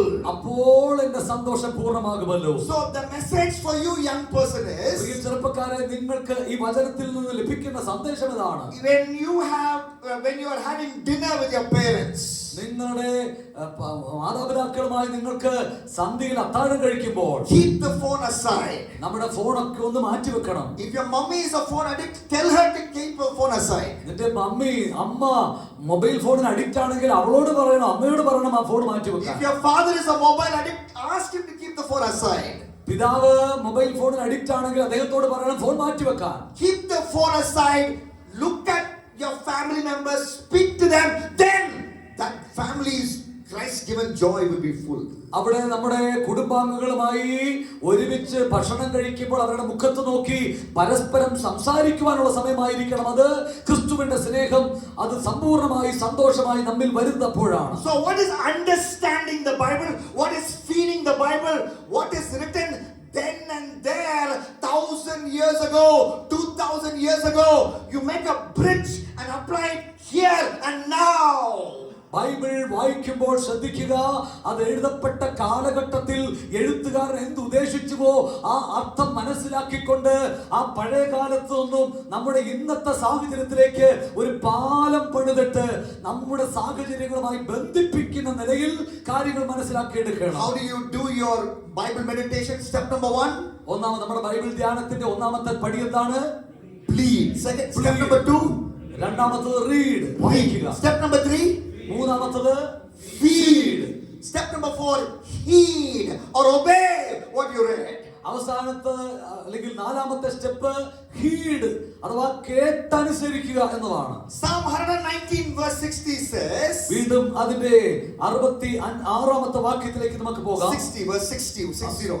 60ാമത്തെ വാക്യത്തിലേക്ക് നമുക്ക് പോകാം. I will hasten and not delay to obey your commands. അവിടെ നമ്മൾ വായിക്കുന്നത് ഇങ്ങനെയാണ്. നിന്റെ 60ാമത്തെ വാക്യം, നിന്റെ കൽപ്പനകളെ പ്രമാണിക്കേണ്ടതിന് ഞാൻ താമസിയാതെ ബന്ധപ്പെടുന്നു. I will hasten and not delay to obey your commands. അങ്ങയുടെ കൽപ്പനകളെ അനുസരിക്കാൻ വേണ്ടി ഞാൻ തിരക്കോടെ പുറപ്പെടുന്നു, അല്പം പോലും അമാന്തിക്കുന്നില്ല. One day Paul was reading the Bible. ഒരു പ്രാവശ്യം പൗലോസ് അപ്പോസ്തലൻ Bible വായിക്കുകയായിരുന്നു. So he was reading Isaiah 52, I believe. ഞാൻ വിശ്വസിക്കുന്നു അദ്ദേഹം യെശയ്യാവ് 52-ാം അധ്യായം ആയിരിക്കണം ആ സമയത്ത് His വായിച്ചിട്ടുണ്ടാവുക. eyes fell on verse 15. അതിന്റെ 15ാമത്തെ വാക്യത്തിൽ അദ്ദേഹത്തിന്റെ കണ്ണ് പതിഞ്ഞു. Verse 15, Isaiah 52 and verse 15. യെശയ്യാവ് 52-ന്റെ 15ാമത്തെ വാക്യം. Those who are not told about you will see. Those who have not heard about you will understand. അവിടെ നമ്മൾ വായിക്കുന്ന ഒരു വാക്യം ഇങ്ങനെയാണ്, നിന്നെ കേട്ട് Those who have not told about you will see. Those who have not heard you will understand. Psalms, Isaiah 52 and verse 15. 15ാമത്തെ വാക്യം ഇങ്ങനെയാണ് വായിക്കുന്നത്, ഞാൻ പല ജാതികളെയും കുതിച്ച് രാജാക്കന്മാർ അവനെ അവർ ഒരിക്കലും അറിഞ്ഞിട്ടില്ലാത്തത് കാണുകയും ഒരിക്കലും കേട്ടിട്ടില്ലാത്തത് ഗ്രഹിക്കുകയും ചെയ്യും. So he read that passage. പൗലോസ് ആ വാക്യം വായിക്കുകയായിരുന്നു. He finished pleading, he finished reading, he finished feeding. Now it comes to healing. So what does it say in Romans 15:20? അദ്ദേഹം ബൈബിൾ പ്രാർത്ഥിച്ചു, ബൈബിൾ വായിച്ചു, ബൈബിൾ ഭക്ഷിച്ചു, അടുത്തത് അത് അനുസരിക്കുന്ന സ്റ്റേജിലെത്തിയിരിക്കുന്നു. അതുകൊണ്ട് റോമാലേഖനം 15 അദ്ദേഹം പറയുകയാണ്. Romans 15 and verse 20. 15-ാം അധ്യായത്തിന്റെ 20ാമത്തെ വാക്യത്തിൽ പൗലോസ് പറയുന്നു, That missionary challenge verse from Isaiah put an ambition in Apostle Paul's life. യെശയ്യാ പ്രവാചകന്റെ പുസ്തകം 52-ാം അധ്യായത്തിലെ വാക്യം പൗലോസ് അപ്പോസ്തലന്റെ മേൽ ദൈവ നിയോഗം ഏറ്റെടുക്കാനുള്ള ഒരു അഭിഷേകമായി മാറുകയാണ്. What is that ambition? അവന്റെ ഒരു അഭിലാഷമായി മാറുകയാണ്. It is my ambition to preach Jesus in places where Jesus is not yet known. അവനെ കുറിച്ച് അറിവ് കേട്ടിട്ടില്ലാത്ത ഇടത്ത് യേശുവിനെ പ്രസംഗിക്കാനുള്ള ഒരു വലിയ ആഗ്രഹം പൗലോസിൽ അങ്കുരിക്കുകയാണ്. That is why he went in missionary journey number 1, missionary journey number 2, missionary journey number 3, missionary journey number 4. He was a missionary, traveling missionary. Why? God spoke to him from his word as he was meditating on the Bible. ദൈവത്തിന്റെ വചനം വായിച്ചുകൊണ്ടിരിക്കുന്ന വേളയിൽ പൗലോസിനോട് ദൈവാത്മാവിധം ഇടപെട്ടത് കൊണ്ടായിരിക്കണം തീർച്ചയായും പൗലോസ് തന്റെ 1ാം missionary യാത്രയും 2ഉം 3ഉം 4ഉം missionary യാത്രകളും പൂർത്തീകരിക്കുവാൻ താൻ വേഗത്തിൽ ഇറങ്ങി പുറപ്പെട്ടത്. When you are reading the Bible, Acts 22 and verse 16 for example. പ്രവർത്തികളുടെ പുസ്തകം 23-ാം അധ്യായത്തിന്റെ 16-ാം വാക്യം വായിക്കുമ്പോൾ ഒരു ഉദാഹരണത്തിന് ചിന്തിക്കാം. Acts 22 and verse 16. പ്രവർത്തികളുടെ പുസ്തകം 22-ന്റെ 16-ാമത്തെ വാക്യം. Why are you waiting? Arise and be baptized. നീ താമസിക്കുന്നത് എന്ത്? വേഗത്തിൽ എഴുന്നേറ്റ് സ്നാനപ്പെടുക. So you are a believer, you know Jesus Christ as your savior. നിങ്ങൾ ഒരു വിശ്വാസിയാണ്, യേശുവിനെ കർത്താവ് രക്ഷകനായി നിങ്ങൾ കൈക്കൊണ്ടിരിക്കുന്നു. And you are not yet baptized and you read that, what do? നിങ്ങൾ ഇതുവരെ സ്നാനപ്പെട്ടിട്ടില്ല. നമ്മളോട് വായിക്കുന്ന വചനത്തിന്റെ അടിസ്ഥാനത്തിൽ നാം എന്താ ചെയ്യേണ്ടത്? You go to your pastor and say, Pastor, I want to be baptized in accordance to the word of God without delay. ഒരു താമസവും കൂടാതെ വേദപുസ്തകത്തിന്റെ അടിസ്ഥാനത്തിൽ ഇനി വൈകേണ്ടതില്ല. വേഗം പാസ്റ്റർ അടുക്ക പോയിട്ട് പറയണം, പാസ്റ്ററെ എനിക്ക് സ്നാനപ്പെടണം. Is there anybody in this group who is not yet water baptized? ഇതുവരെ ജലസ്നാനം എടുക്കാത്ത ആരെങ്കിലും ഇവിടെ ഉണ്ടോ? Yes, there are a few people. 3-4 കരങ്ങൾ. ഇതുവരെ സ്നാനപ്പെടാത്ത ആളുകൾ? Yes. So what do you do? നിരവധി കരങ്ങൾ. You accepted Jesus Christ? Yes. നിങ്ങൾ യേശുക്രിസ്തുവിനെ സ്വീകരിച്ചവരാണ്. Bible says in Acts 22 and verse 16, without delay you must obey Jesus in the waters of baptism. പ്രവർത്തികളുടെ പുസ്തകം 22-ാം അധ്യായത്തിന്റെ വാക്യങ്ങളുടെ അടിസ്ഥാനത്തിൽ ഇനി താമസിക്കുന്നതെന്ത്? എഴുന്നേറ്റ് പാപങ്ങൾ ഏറ്റുപറഞ്ഞ് സ്നാനപ്പെടുക. First step is what? ഒന്നാമത്തെ വാക്യം എന്താണ്? Read. Second step. Sorry, plead. രണ്ടാമത്തത് റീഡ്. Third step. മൂന്നാമത്തെ സ്റ്റെപ്പ് ഫീഡ്. Fourth step. നാലാമത്തത് heed. Heed. Okay, the last step and I'm done. അവസാനത്തെ പോയിന്റ് പറഞ്ഞ് നമുക്ക് അവസാനിപ്പിക്കാം. Speed. Speed. What you learn in Bible meditation. Bible ധ്യാനത്തിൽ നിങ്ങൾ പഠിച്ചത്, മനസ്സിലാക്കിയത്, Run and tell those who do not know. അറിഞ്ഞുകൂടാത്ത ആളുകളുടെ അടുക്കിലേക്ക് വേഗത്തിൽ ഓടിപ്പോയി പറയുക. Psalm 119 and verse 46 says, 119 സങ്കീർത്തനം അതിന് 46 വാക്യത്തിൽ ബൈബിൾ പറയുന്നു, I will speak of your statutes before kings.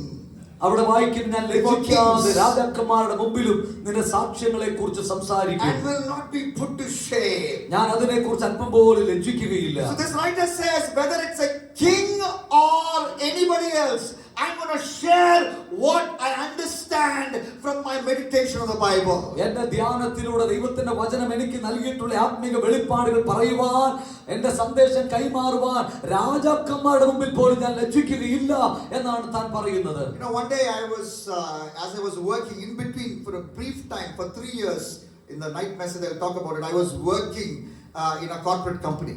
ഞാൻ ചുരുങ്ങിയ 3 വർഷക്കാലം ഞാൻ ഇന്നലെ സൂചിപ്പിക്കുകയുണ്ടായ ഒരു ബാങ്കിൽ ഞാൻ ജോലി ചെയ്ത ഒരു നാളുകളുണ്ട്. So that morning I read one chapter in the book of Amos, I think Amos chapter 5. ആമോസിന്റെ പുസ്തകം 5-ാം അധ്യായമാണ് അന്ന് ആ ജോലി ചെയ്യുന്ന കാലയളവിൽ ഒരു ദിവസം ഞാൻ രാവിലെ വായിച്ചത്. So that corporate building is a tall building.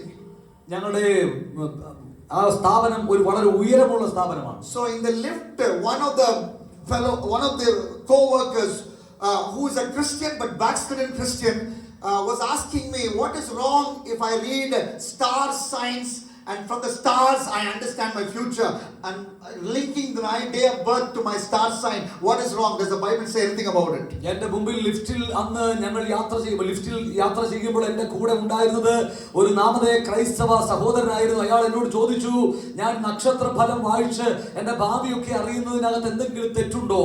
So in Amos 5 there's a verse which says it is God who made stars and the different constellations.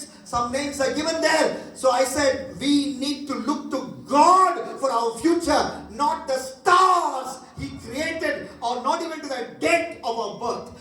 Those are inconsequential. അതെ, ഞാൻ അദ്ദേഹം സഹോദരനോട് പറഞ്ഞു, ആമോസ് 5 വചനം പറയുന്നു, ദൈവമാണ് നക്ഷത്രങ്ങളെയും ഗ്രഹങ്ങളെയും ആകാശമണ്ഡലത്തിൽ നിർമ്മിച്ചത്. അതുകൊണ്ട് നമ്മുടെ ഭാവിയെ സംബന്ധിച്ച് നാം ചോദിക്കേണ്ടത് സൃഷ്ടാവായ ദൈവത്തോടാണ്.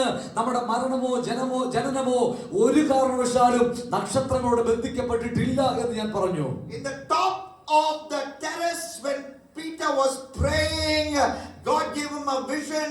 A blanket came down. All kinds of animals were there. God told him, kill and eat. The Bible says in Acts 10, Peter was still thinking about that vision. അതേ, ബൈബിൾ ഇങ്ങനെയാണ് നമ്മൾ പ്രവൃത്തി 10 വായിക്കുന്നത്. പത്രോസ് മാളിക മുറിയിൽ പ്രാർത്ഥിക്കുമ്പോൾ ദൈവിക ദർശനം ഒരു ദുപ്പട്ടിയിൽ ഇറക്കപ്പെട്ട നിരവധി മൃഗങ്ങളെ കാണിച്ചു കൊടുത്തിട്ട് അവരോട് പറയുന്നു, നീ എഴുന്നേറ്റ് അറുത്തു തിന്നുക. ആ ദർശനം കണ്ടതിന് ശേഷം ബൈബിൾ പറയുന്നു, പത്രോസ് താൻ കണ്ട ദർശനത്തെ കുറിച്ച് ചിന്തിച്ചുകൊണ്ടിരുന്നു. He was feeding on the word of God given to him through that vision. ആ ദർശനത്തിലൂടെ പൗലോസിന് ദൈവം നൽകിയ വചനത്തെ അവൻ പിന്നെയും ഭക്ഷിച്ചുകൊണ്ടിരുന്നു, ധ്യാനിച്ചുകൊണ്ടിരുന്നു. For us the word of God is the written word of God. For him it came in a trance. അതെ, നമുക്ക് എഴുതപ്പെട്ട വചനം നമ്മുടെ മുമ്പിൽ ലഭ്യമായിരിക്കുകയാണ് ഒരു താലത്തിൽ എന്നതുപോലെ. He was still thinking about it, and that's when the Cornelius' people came and invited him there. So he went and shared the gospel in obedience to the word of God.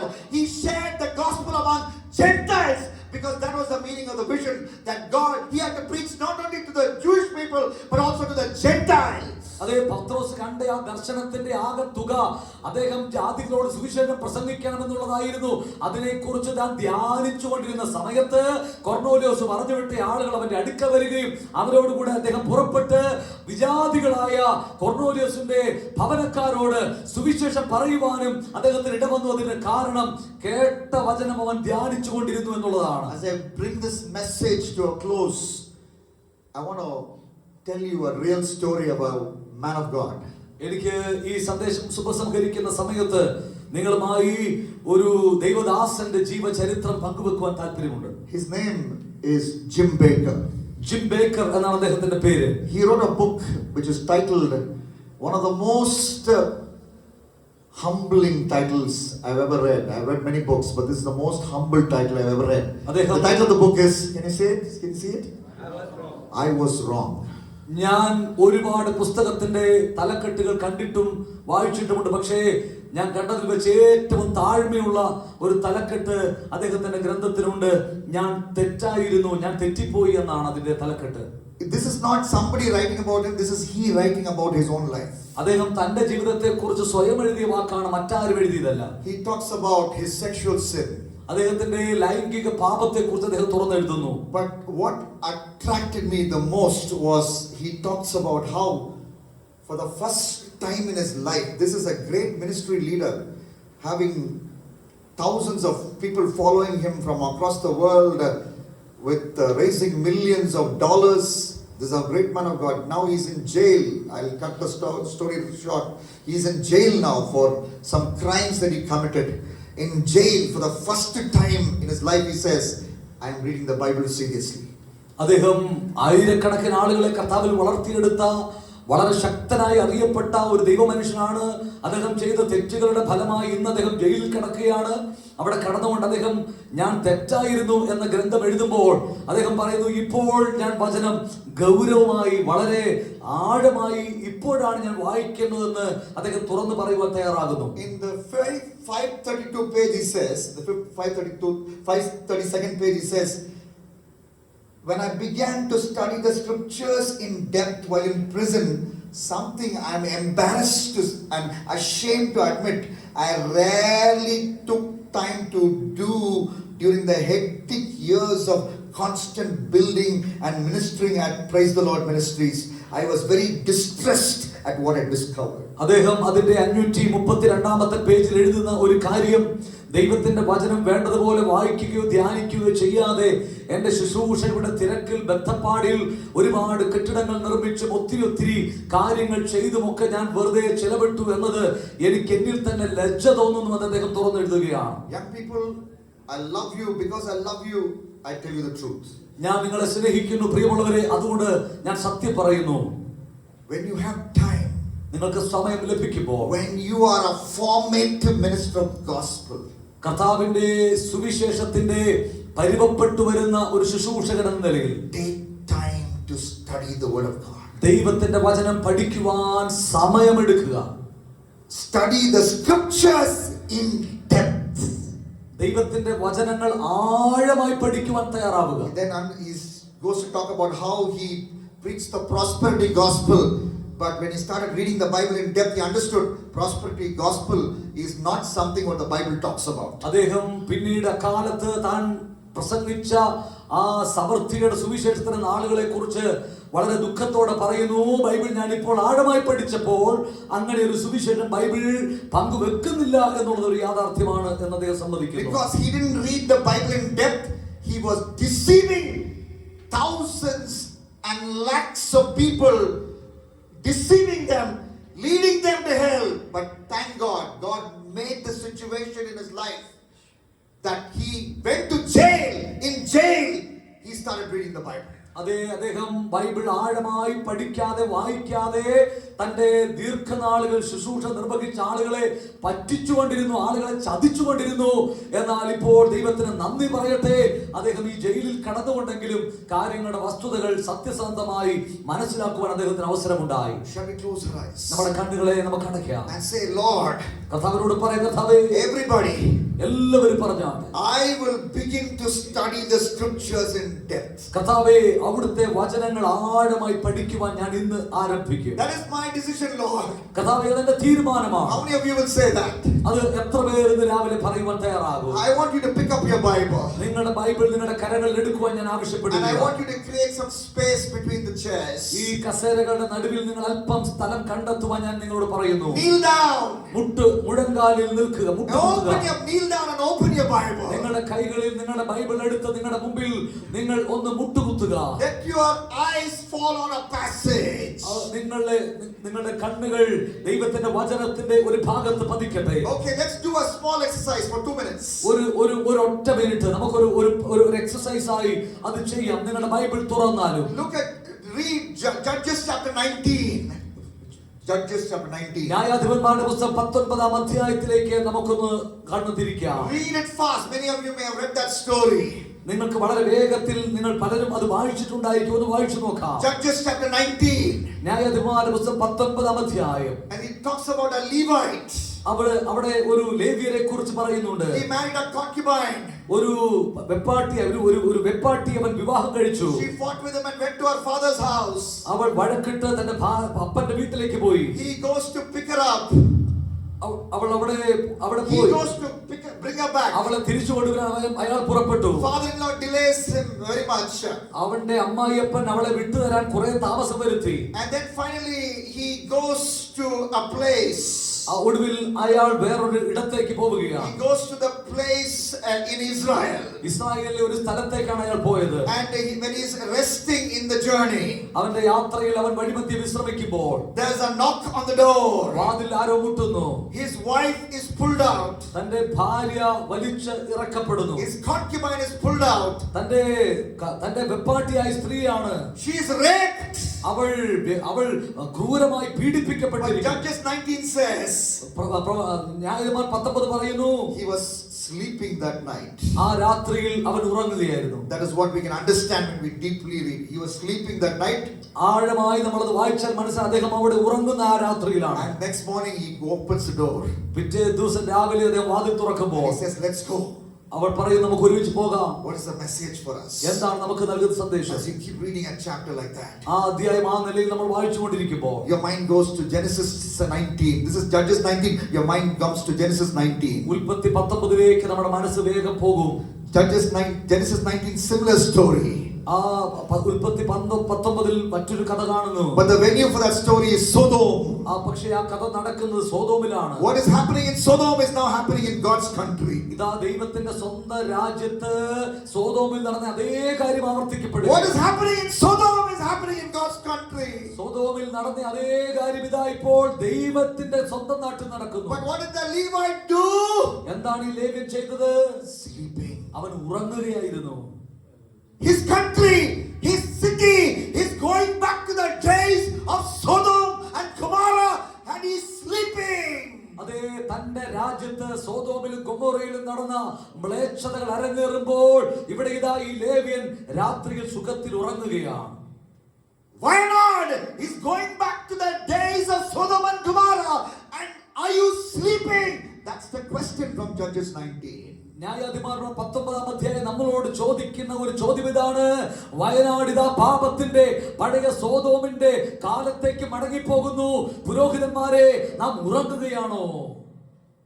You tell the Lord, no Lord, I won't sleep. കർത്താവിനോട് നമുക്ക് പറയാം, കർത്താവേ ഞാൻ ഉറങ്ങുകയില്ല. I will commit my life എന്റെ ജീവിതം ഞാൻ അങ്ങേക്ക് സമർപ്പിക്കും. for the work of the gospel. സുവിശേഷത്തിന്റെ പ്രവർത്തിക്കാൻ, shine the light of Jesus കർത്താവിന്റെ വെളിച്ചം പ്രകാശിപ്പിക്കുവാൻ in this darkness in Wayanad. ഈ വയനാടിന്റെ അന്ധകാര നിബിഡമായ ഇടങ്ങളിൽ Put your hand, raise your hand and say that. ആമേൻ. നമുക്ക് നമ്മുടെ കരങ്ങളെ ഉയർത്തിപ്പിടിക്കാം. One hand on the Bible, ഒരു കരം നമുക്ക് ബൈബിളിൽ വെക്കാം. one hand on Judges 19.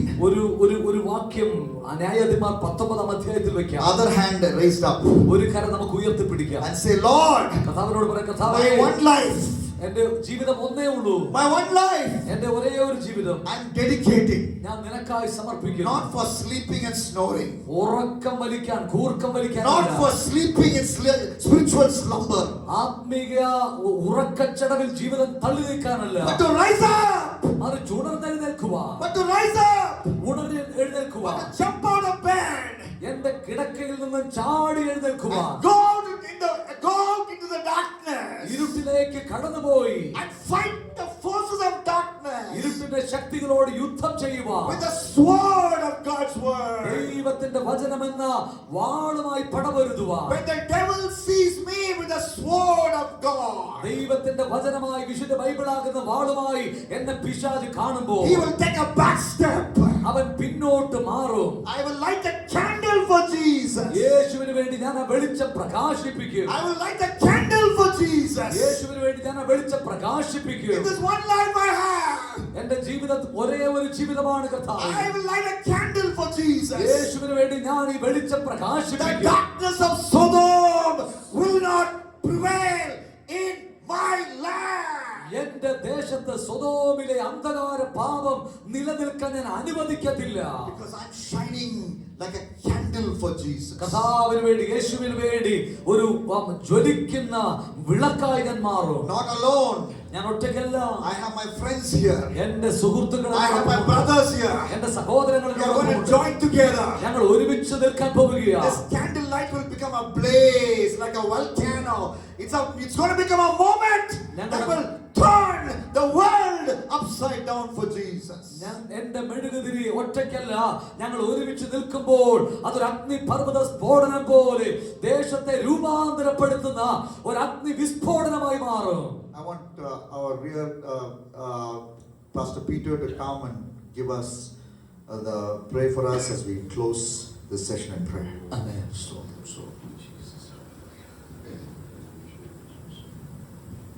നമുക്ക് പ്രാർത്ഥിക്കാം. ഇന്ന് ദൈവത്തിൻ്റെ ആത്മാവ് തന്റെ ദാസനിലൂടെ വളരെ ഹൃദ്യമായി നമ്മുടെ ഹൃദയത്തിനടുത്ത് വന്നതെന്ന് നമ്മോട് സംസാരിക്കുകയായിരുന്നു. ഹല്ലേലൂയ. നാം അവഗണിച്ചിട്ടുള്ള ജീവിതത്തിലെ ഏറ്റവും അമൂല്യമായ ഒരു വലിയ ആവശ്യം, അനിവാര്യമായ ഒരാവശ്യം, ദൈവത്തിൻ്റെ സമ്പൂർണ്ണ വചനം നമ്മുടെ ജീവിതത്തോട് ചേർത്ത് വയ്ക്കുക, നമ്മുടെ ഹൃദയത്തോട് ചേർത്ത് വയ്ക്കുക. അല്ലെങ്കിൽ നാം വലിയ കുഴികളിൽ പെടും.